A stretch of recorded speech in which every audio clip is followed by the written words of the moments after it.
Live from WRAL News headquarters in Raleigh, your number one source for local news. WRAL News, coverage you can count on. Breaking news. 2 people under the age of 18 shot in Oxford. The 911 call coming from the mother of one of the young victims. What we're learning about the moments leading to the shots being fired. And I'm tracking a strong front for Sunday. Sunday is now a WRAL weather alert day. We'll talk about the severe threat and the timeline.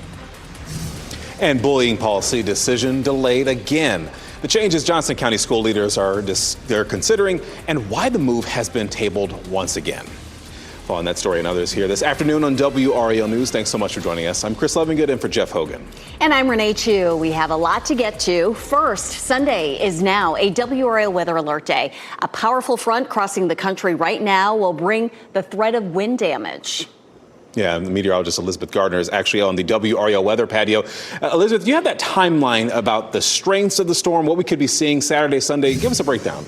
Yeah, severe storms are likely with this system. We've been talking about it for several days. The Storm Prediction Center started to look at this and put a highlight like this on that day already. So we knew that we had that potential. We're tracking it now. It's coming sort of across the middle of the country, right here across parts of the Rockies, headed toward Colorado. Out ahead of it, we have some cloud cover that's not related to this, but you can see that between Atlanta and Raleigh.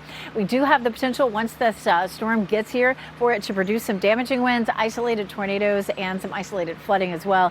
The timeline right now looks like 2 p.m. to 9 p.m. So it will be an afternoon and evening type of event, and it will cross all of North Carolina. And it's not just North Carolina. There's a lot of the country as this moves across parts of the Midwest that will be affected by this. Parts of the Deep South have a level 4 risk for severe storms. Here's a look at the timeline. You can see around 2 or 3 o'clock some of that rain moving through, and again is here through around 9 o'clock or so. Coming up, we're going to take a look at where this storm will be before here and what some of the threats are between now and then. Now, breaking news from WRAL. Coverage you can count on. We've learned someone shot 2 young people in Oxford overnight. Both have multiple gunshot wounds. Yeah, the shooting was reported around 1 a.m. on Maple Drive. This is what it looks like here on the map. And WRAL's Monica Casey is live in Oxford right now. So, Monica, you've arrived on the scene there. You've been trying to speak to investigators. What have you learned? Yeah, Chris, that crime scene is completely clear now. Maple Drive is about a mile south of downtown Oxford here near the police station. We know 2 people under the age of 18, both of them male, were shot early this morning. We spoke with a man who lives on that street who tells us he was washing dishes when he and his wife heard multiple gunshots coming from further up the street. Police tell us the 2 victims had multiple gunshot wounds. Broadcastify radio traffic shows 2 helicopters were used to transport those victims. Gunshot, 209 Maple Drive. Female was advising her son was shot. It's going to be 200 Maple Drive, 200 Maple Drive. I did ask police for the exact ages of those victims. They tell me they are working on a press release with more information. As of now, no word on any arrests or suspects in this case. Live in Oxford, Monica Casey, WRAL News. A school bus was involved in a crash in Raleigh this morning. The WRAL breaking news tracker was on Wakefield Pines Drive around 7:50, and this was near Wakefield High School, if you know that area. That's where we saw the aftermath of the bus colliding with an SUV. A police officer on the scene told our photojournalists there were no children aboard the bus. And WRAL is trying to learn which driver is at fault for this crash and if any charges will be filed. A Denny's in Raleigh is temporarily closed after a kitchen fire this morning. We're talking about the location on Wake Forest Road. Fire crews were there on scene shortly before 5 a.m. The flames were put out by the time firefighters arrived. The restaurant will be closed until a fire inspection is complete. One person is in custody after a chase that ended with a crash on South Saunders Street near I-40. Garner police say that it began with a report of people checking door handles of the cars in an apartment complex. Now, after the crash, a man was arrested. A person under 18 was also taken into custody and was released to a parent. For the second time this week, Johnson County school leaders have paused a decision to exclude LGBTQ+ language from its bullying and harassment policy.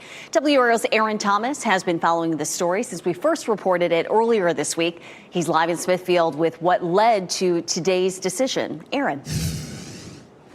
Yeah, Renee, so, when it comes to these board members, of course, they're taking similar action today, similar to what we saw back on Tuesday evening. They all had this consensus that they want to be in accordance with state and federal law. As we take you inside, you can see members with the Policy Review Committee. They discussed this matter for less than 20 minutes. A look at the draft policy shows the words sexual orientation and gender identity crossed out. An executive order from the Trump administration suggests that the U.S. government recognizes only two sexes, male and female. But the question is, do these rules apply in the classroom and how? The board's attorney says there appears to be concern about consequences such as the loss of federal funding if they don't proceed with this order. Leaders held a conversation on how the district should proceed in addressing bullying and harassment for all students, including those affiliated with the LGBTQ plus community. I would prefer, and I think it was brought up by one of our speakers, that we use broad language. I think we just say we will not tolerate bullying, period. We don't have to expand into every avenue because the truth is all different kinds of children can be bullied. And of course, many community advocates are definitely closely watching, even though no decision was made today. And the board did discuss bringing the harassment policy with broader language back for review once the board attorney has approved it. Aaron Thomas, WRAL News, live in Smithfield. A Hope Mills family is asking for justice after a 19-year-old woman was shot and killed. Doorbell camera video captured the gunshots that killed Nyasia Blue. The house was left covered in bullet holes and shattered glass. Police are looking for a dark-colored SUV in connection with the shooting. Authorities say a medical emergency was the cause of a multi-vehicle accident involving a Wake County school bus. And this happened on the exit ramp of I-40 East to Rock Quarry Road. This was just before 5 o'clock Tuesday afternoon.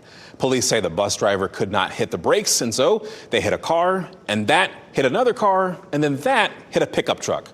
The initial car hit went off the road into an embankment, and that driver was taken to the hospital. The other drivers involved were taken to the hospital as well, but they had non-life-threatening injuries. No children were on the bus at the time of the crash. I just want to make that clear, and no charges have been filed. North Carolina leaders are debating a new plan to deal with PFAS. Those are toxic chemicals linked to cancer and other health problems. PFAS are called forever chemicals because they don't break down, and they're already in the drinking water for millions of people in North Carolina. A new rule would require companies to monitor the chemicals, but it wouldn't force them to stop polluting. The Environmental Management Commission calls it a step forward. Environmental groups say this plan was shaped by industry and would let over 600 companies keep dumping those forever chemicals into rivers and streams. The goal is to play smoke and mirrors with the public and pretend like they're doing something while doing absolutely nothing. This is actually, in my opinion, a step back. Moving this rule forward is dangerous. It will provide industry with coverage to do nothing. And so in my mind, it's worse than doing nothing. The commission is working on a similar plan for another toxic chemical called 1,4-dioxane that's been found in North Carolina drinking water. In December, Asheboro discharged that chemical at more than 2,000 times the cancer risk level. I have a significant update in the effort to try to have a ceasefire between Ukraine and Russia. Russian President Vladimir Putin says that he agrees in principle with the U.S. ceasefire proposal for Ukraine, stressing that it should pave the way to lasting peace. Now, earlier this week, the U.S. lifted the March 3rd suspension of military aid for Kyiv. That was after senior U.S. and Ukrainian officials made progress on how to stop the fighting during talks held in Saudi Arabia. It's a big update. We'll keep following that story. Now, Ukraine is a key topic as foreign ministers are leading Western democracies meet in Canada today. The group of 7 ministers from Britain, Canada, France, Germany, Italy, Japan, and the United States, along with the EU, are attending this. Secretary of State Marco Rubio is providing a debrief on talks on Tuesday with Kyiv in Saudi Arabia, and Canada's foreign minister hosted Rubio earlier today. The two nations are engaging in back-and-forth tariff increases. Canada imposed retaliatory tariffs on U.S. imported goods worth $20 billion, effective today in response to President Donald Trump's steel and aluminum tariffs. The number of Americans filing for unemployment benefits fell slightly last week, indicating a still healthy U.S. labor market. U.S. jobless claims filings fell by 2,000 to 220,000, and that's fewer than the 226,000 new applications analysts had forecast. It's not clear when job cuts ordered by the Department of Government Efficiency will show up in the weekly layoffs report. Some analysts expect them to surface in data in the coming weeks. The Dow is taking another nosedive here, down about 400 points after President Trump escalated his tariff rhetoric against the European Union. The S&P 500 down 56 points. NASDAQ also in the red, down 260 points at this hour. NC State's search for a new chancellor could end soon. A report from 24/7 Sports cites multiple sources saying that Kevin Howell will get the job. He's currently the chief external affairs officer for UNC Health. But before that, he served as NC State's vice chancellor for external affairs. He's also an NC State grad. Howell would replace Randy Woodson, who announced that his plan was to retire about 8 months ago. Avalanche narrowly escaped. Tons of snow poured down a mountainside in New Hampshire. Just ahead, find out who nearly became buried by it. CDC director nominee out. The White House removed Dave Weldon's name for the job. A closer look at a possible reason why. Plus, a night sky wonder. Elizabeth Gardner explains the unusual phenomenon you can see if you get up early enough tomorrow. Keep watching WRAL News over the air Channel 34 and Spectrum Channel 1257.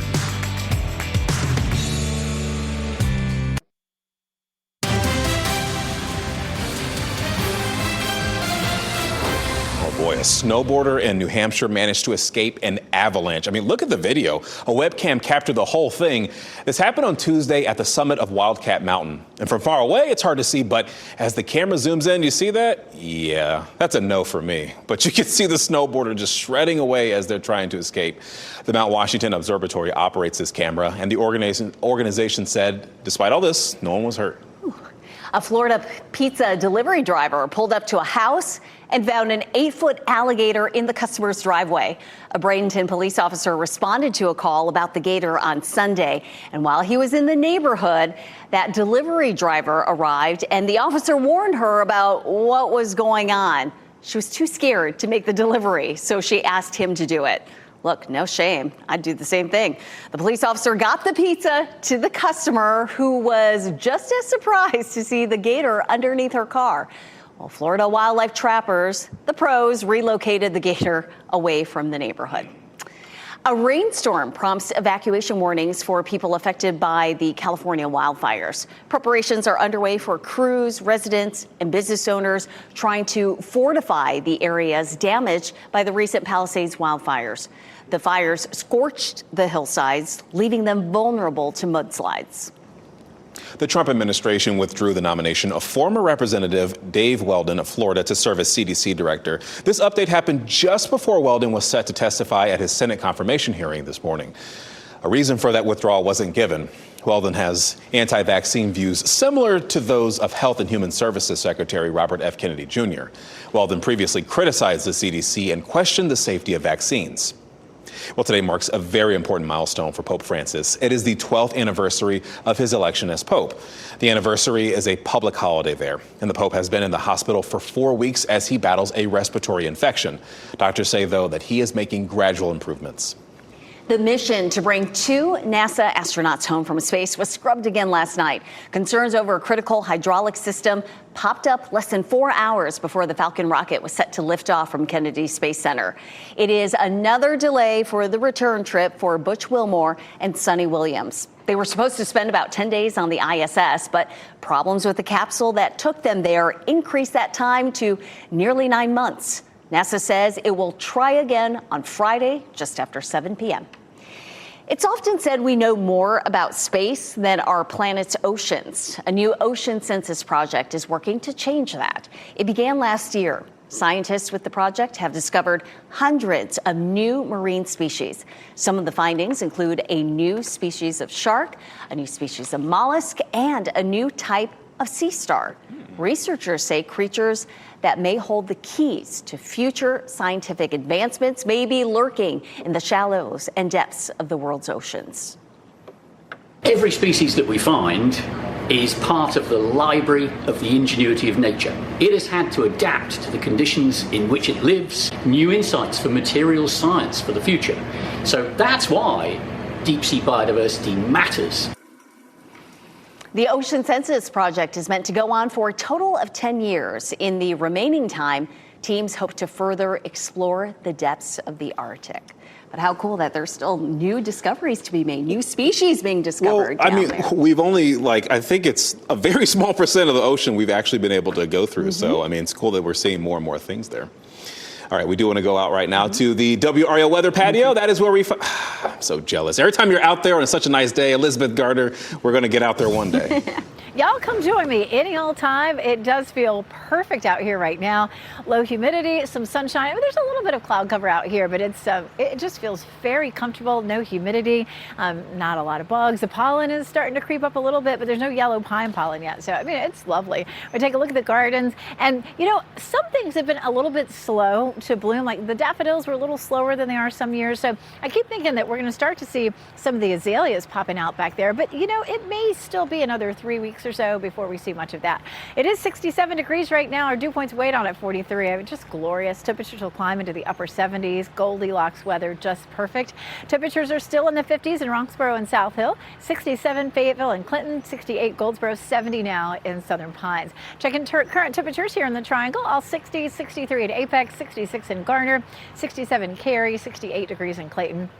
So it just feels great everywhere. 79 for the high in Raleigh, 77 in Durham, and we could get up to 84 degrees there in Fayetteville this afternoon. We made it to 83 yesterday in the Triangle. We take a look at Futurecast. Just a little bit of high thin cloud cover right now as we head through the afternoon. More clouds will likely drift up from the south. There could be a quick sprinkle, but it is unlikely that anyone really sees any rain out of that today. So we take a look at our temperatures today, 79. It's a little cooler tomorrow. We'll actually see a weak front slipping down from Virginia, cooling us off just a little bit, and that could bring some cloud cover early in the morning also to folks who are trying to watch the eclipse. Saturday's warmer at 82. We're going to see very warm temperatures out ahead of a front, and then of course we're looking at rain on Sunday. Sunday's a WRAL weather alert day. We're going to dive into that a little bit more coming up in just a bit.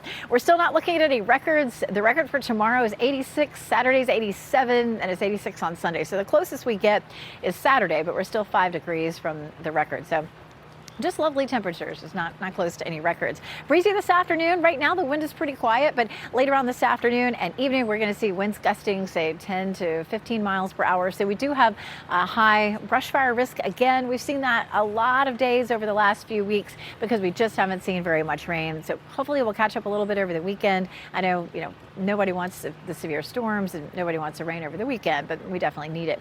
Trees popped up with the new information just a few minutes ago, back to high, but it's juniper, cedar, cypress, elm, and oak, and it is not the yellow pine pollen just yet. Best chance of rain comes on Sunday, but there may be a few isolated showers on Saturday. I'm going to walk you through Futurecast for both days, and we'll talk about how much rain we can see each day. The lunar eclipse tomorrow morning, can't wait for that. It starts at around 1 a.m. It's at totality around 2:30, and it ends at about 4:45, so it's very, very early. Hopefully we can catch some video for you. Again, a little bit of cloud cover in the morning on Friday up near the Virginia line. Other than that, we're looking at once that system comes through, Monday looks pretty good. It'll be fairly chilly for St. Patrick's Day, but then we bounce right back up to around 80 degrees. But Sunday is, of course, a WRAL weather alert day, and we're going to talk more about the timeline, how much rain, and what sort of impact we may see here. Elizabeth, thank you. Lessons learned today on WRAL News at 4. What health leaders say they've discovered about long COVID, 5 years since it was declared a pandemic, and the lingering impacts it can have on people after those initial infections. Then if I protecting your refund, 5 on your side explains how scammers are trying to steal your ID and even your tax refund. Walmart caught in the middle. The company is feeling pressure on both sides of a trade war. How a new warning from China has Walmart performing a bit of a balancing act. Also, who talks to chatbots? A new Elon poll surveyed Americans about their use of AI models. Find out how many people use a chatbot at least once a day.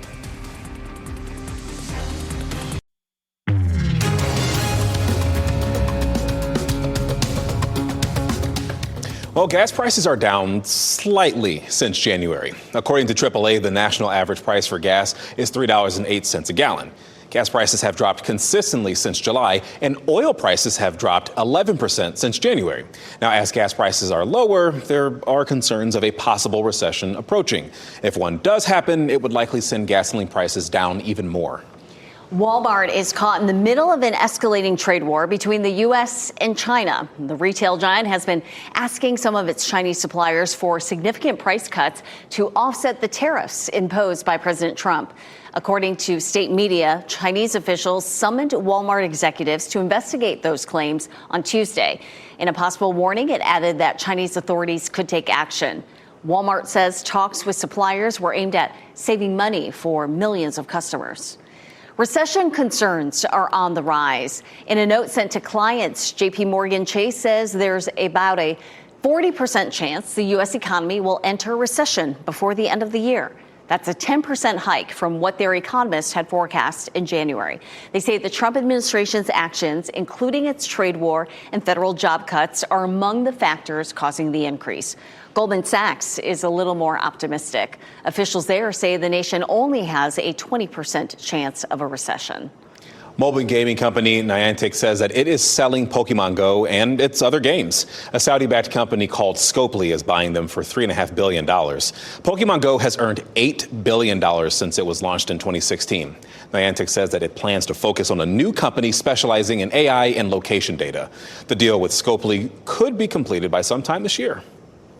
A new Elon University survey revealed that 52% of U.S. adults use AI chatbots. This includes ChatGPT, Gemini, Claude, or even Copilot. 500 people were surveyed about this, and 34% of them said they use a chatbot at least once a day. The most popular was ChatGPT among 72% of the respondents. Now, despite using this technology, most respondents said they fear that AI models could replace critical human-to-human communication. And that's why we're asking this question, right? Do you use an AI chatbot every day? Looks like right now we have at least 100% saying no and 0% saying yes. But you can share your voice right now by scanning that QR code on your screen, or you can head over to WRAL.com/yourvoice. We'll share the results before the end of this newscast.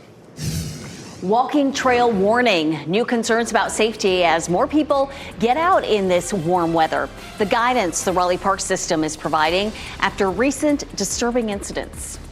And shooting declared justified. The reason a Vance County DA is giving for backing a Henderson officer's actions. Here's a look at the winning North Carolina Education Lottery numbers. We'll be right back.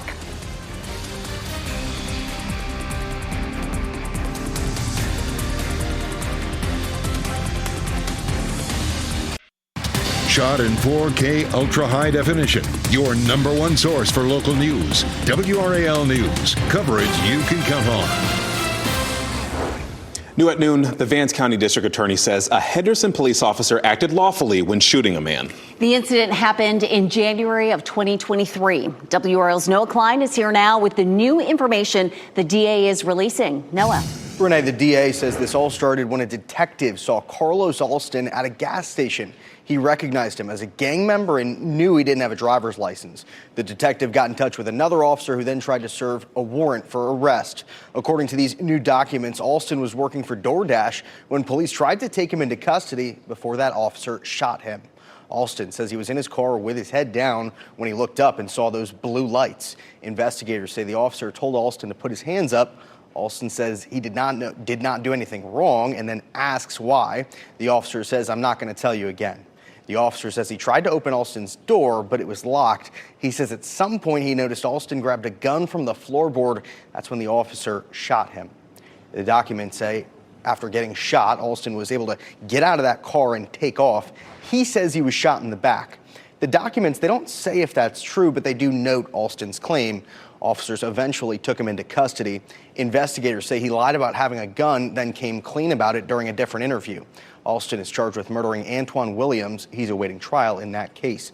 Again, though, the big headline here, the DA says the officer had an obligation to arrest Alston and acted lawfully. And in Vance County, the sheriff's office is searching for a man in connection with a murder. Deputies added a $5,000 reward in their search for 19-year-old Dion Linshaw Bullock. Bullock was last seen January 24th, and he's wanted in connection with a shooting on January 11th. That's when authorities say Donnie Askew was shot and killed in Henderson. In Fayetteville police, they want you to come forward if you have seen a pickup truck connected to a homicide investigation. Let me show you. They released this video showing the truck. It's a white Ford F-150 with an extended cab. This is a model likely made between the years 2004 and 2009.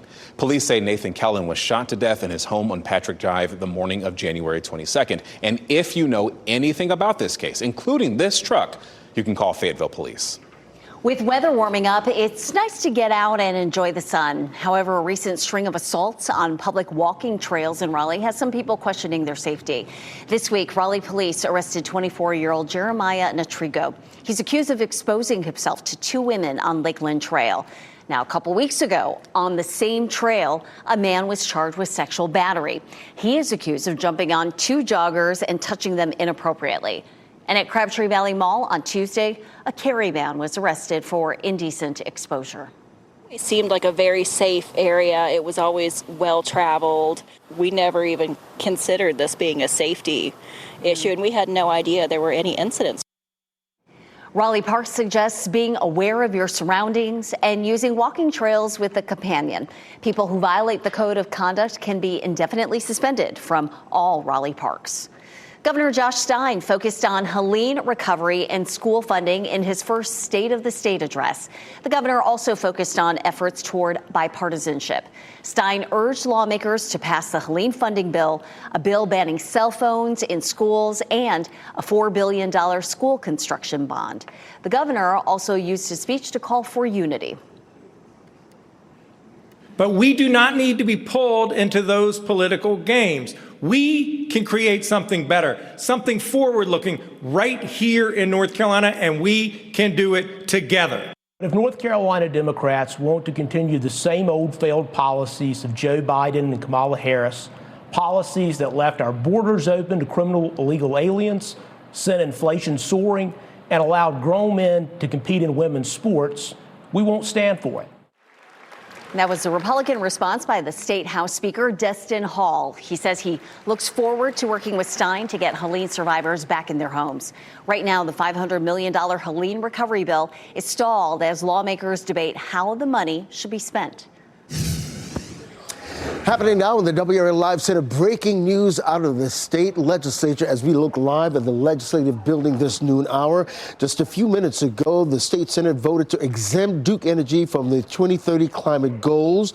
Just 4 years ago, the legislature voted to require Duke to reduce carbon emissions by 2030. But now Duke says it won't be able to do that, so lawmakers are proposing to undo the rules. Now, if the bill becomes law, it would also allow Duke to change or charge North Carolina customers for power plants that aren't yet built.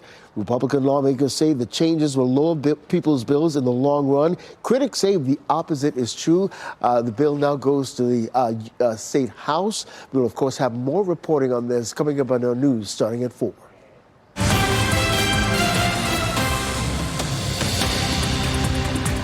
Our county-by-county coverage takes us to Orange, Lee, and Nash counties. Volunteers are needed to serve on the Chapel Hill Board of Adjustment and Chapel Hill Planning Commission.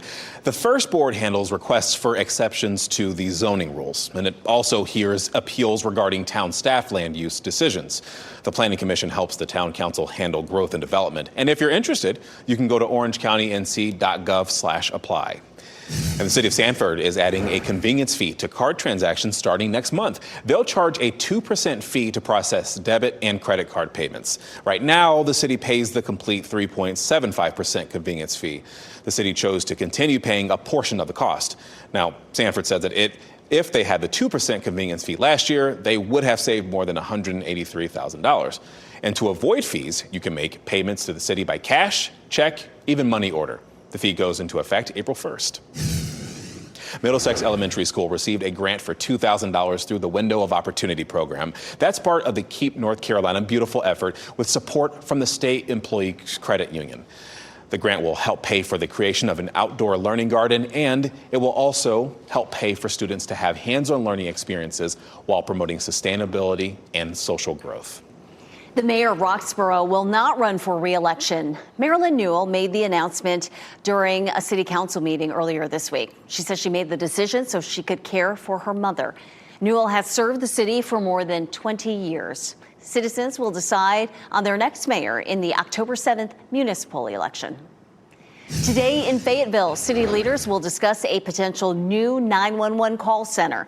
The city is considering either merging emergency call centers with Cumberland County or going ahead with plans to build its own. The special meeting gets started this afternoon at 4:30 at City Hall.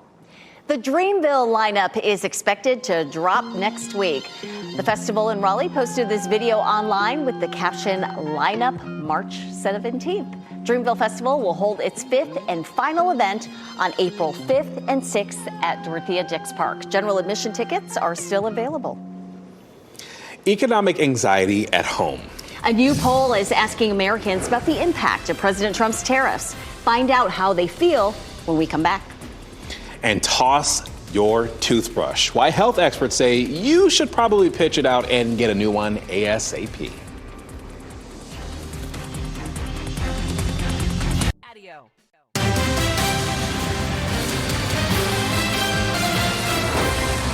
Americans are growing more concerned about the economy. According to a new CNN poll conducted by SSRS, only 28% of Americans say President Trump's policies have improved economic conditions. In addition, the poll found 55% saying that his cuts to federal programs will do harm.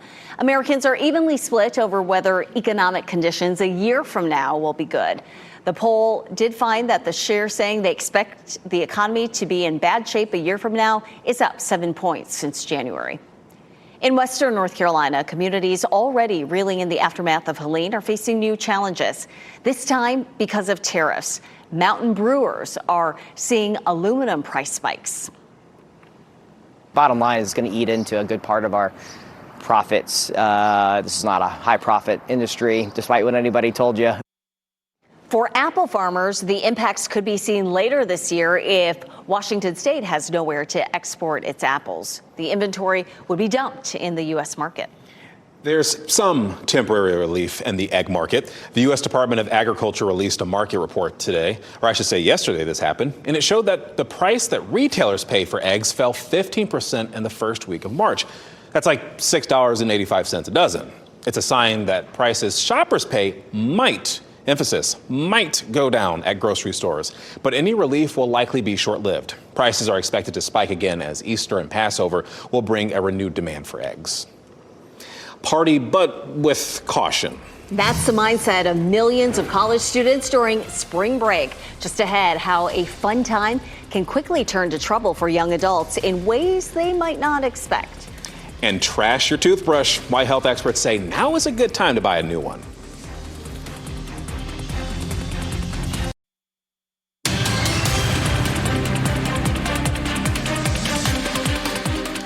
From the mental hospital to homelessness. In recent weeks, WRAL Investigates was contacted by two different families with very similar stories. They say their loved ones were discharged from Holly Hill Psychiatric Hospital without their knowledge, and they wound up living on the streets.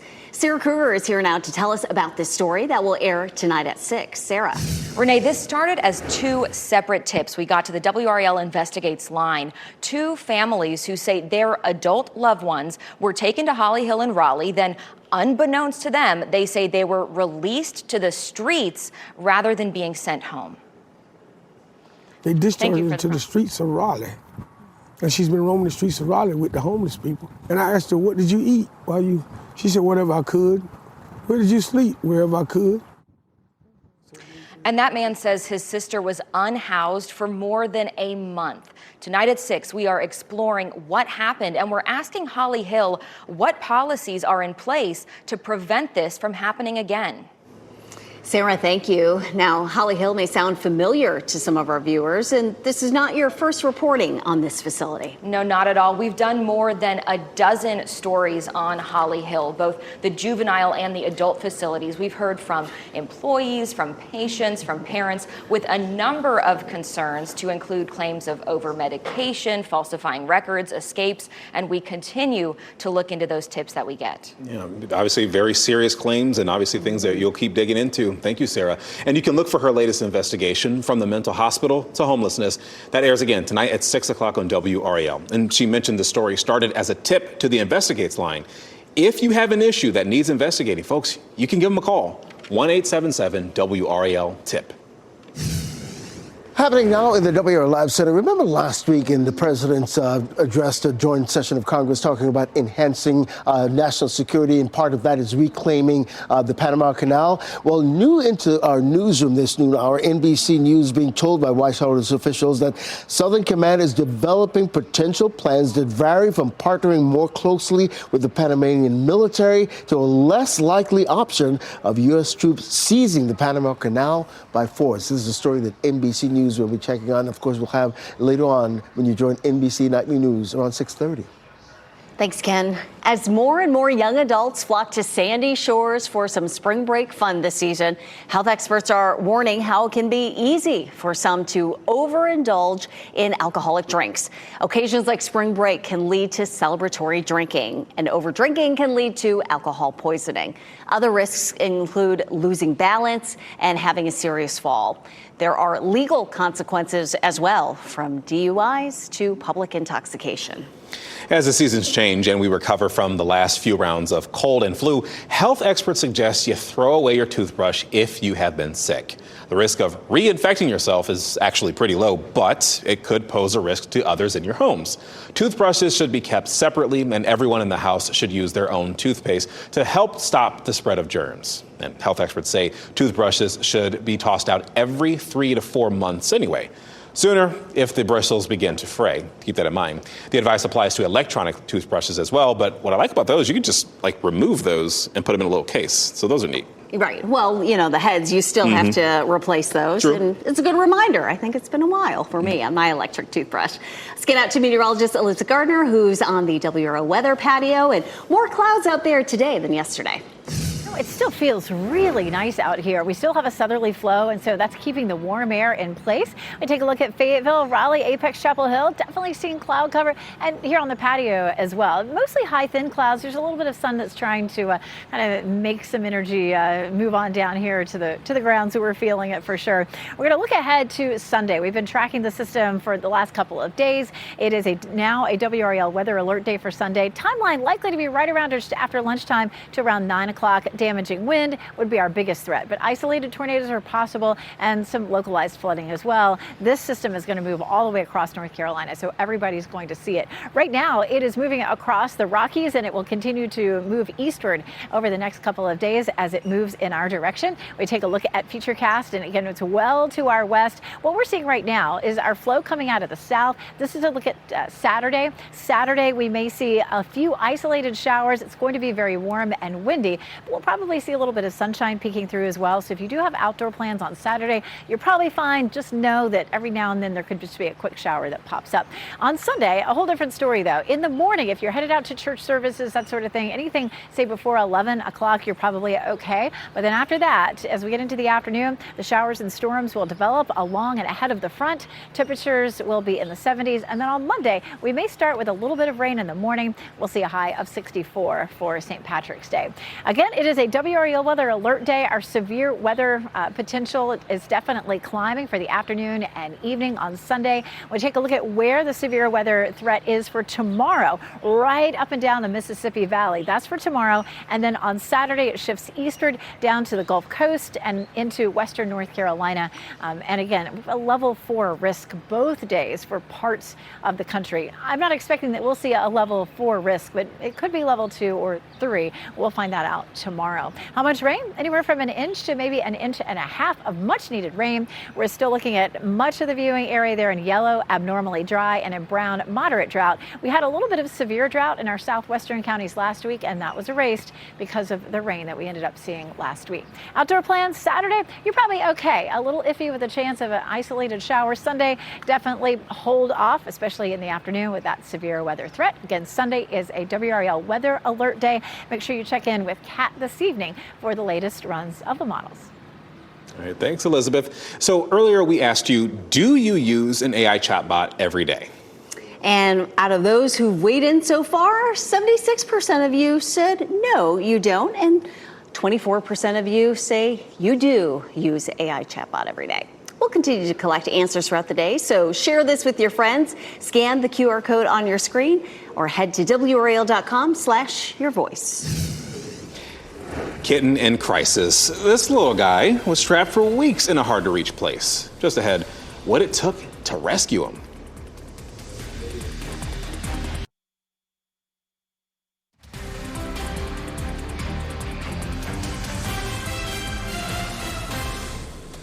As we wrap things up, here's a look at a few of the headlines we're following today.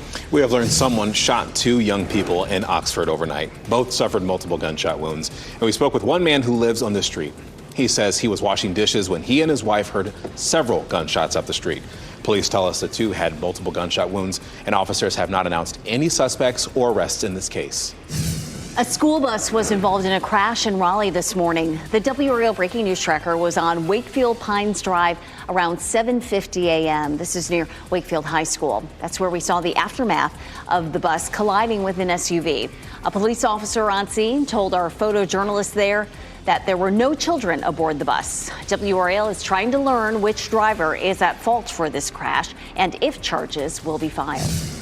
For the second time this week, Johnston County school leaders have paused a decision to exclude LGBTQ language from its bullying and harassment policy. Members with policy review committees spoke on this topic for less than 20 minutes.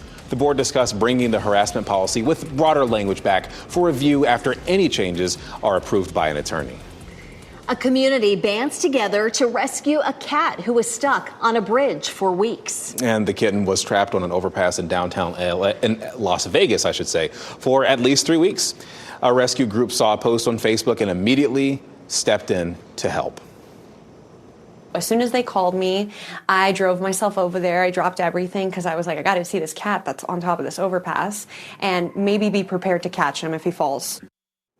The rescue group called a utility company for help. They used a boom lift and 2 nets to trap the kitten and bring him down safely. The veterinarian looked him over, and while the kitten was dehydrated, a little undernourished, the vet says he should make a full recovery. Yay.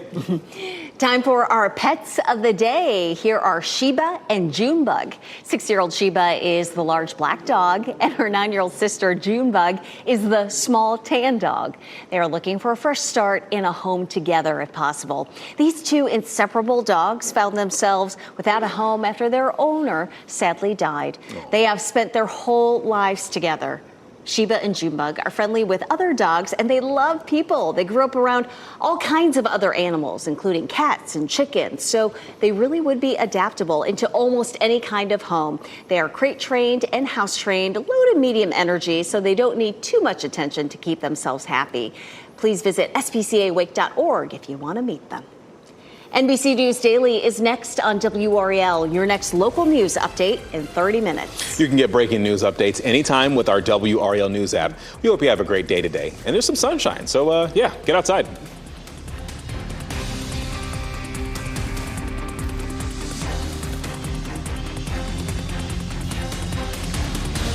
Keep watching WRAL News over the air Channel 34 and Spectrum Channel 1257.